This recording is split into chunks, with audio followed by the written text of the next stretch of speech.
ওকাশা নামক একজন সাহাবী রাসূল সাল্লাল্লাহু আলাইহি ওয়াসাল্লামকে চাবুক দিয়ে মারতে আসার ঘটনার কারণে রাসূল সাল্লাল্লাহু আলাইহি ওয়াসাল্লাম তাকে ঘোষণা করলেন তিনি জান্নাতি। তো কেন ঘোষণা করলেন তিনি জান্নাতি, চলুন আমরা ঘটনাটি জেনে নিই।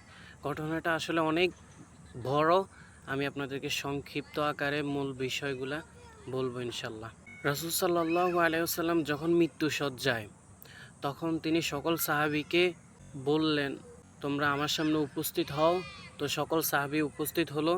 তখন তিনি তাদেরকে বললেন, আমি যদি তোমাদেরকে কোনো কষ্ট দিয়ে থাকি বা তোমাদের সাথে কোনো অন্যায় করে থাকি, তোমাদের সাথে অনেক দিন চলাফেরা করছি, কথাবার্তা চলাফেরা, বিভিন্ন কারণে তোমাদেরকে আমি কষ্ট দিতে পারি, যার জন্য আমি তোমাদের কাছে মাফ চাচ্ছি, তোমরা আমাকে মাফ করে দাও। এটা তিনি 3বার বললেন।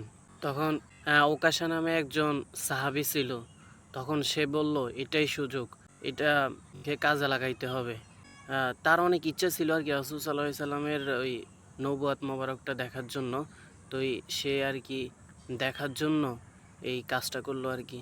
তখন সে বলল, ইয়া রাসূলুল্লাহ, আপনি একদিন আমাকে চাবুক দিয়ে মারছিলেন, আজকে আমি তার প্রতিশোধ নিতে চাই। তো রাসূল সাল্লাল্লাহু আলাইহি সাল্লাম বললেন, আচ্ছা ঠিক আছে, তুমি প্রতিশোধ নাও, আমি আমার অপরাধী দুনিয়াতেই ক্ষমা করে নিতে চাই, আল্লাহর কাছে আমি দাঁড়াতে পারবো না আমার অপরাধ নিয়ে। তখন সে চাবুক নিয়ে রাসূল সাল্লাল্লাহু আলাইহি সাল্লামকে মারতে আসবে, এমন সময় সে বলল, ইয়া রাসূলুল্লাহ, আপনি যদি জামাটা খোলেন তাহলে মারতে আমার সুবিধা হবে। তখন রাসূল সাল্লাল্লাহু আলাইহি সাল্লাম খুললেন জামাটা।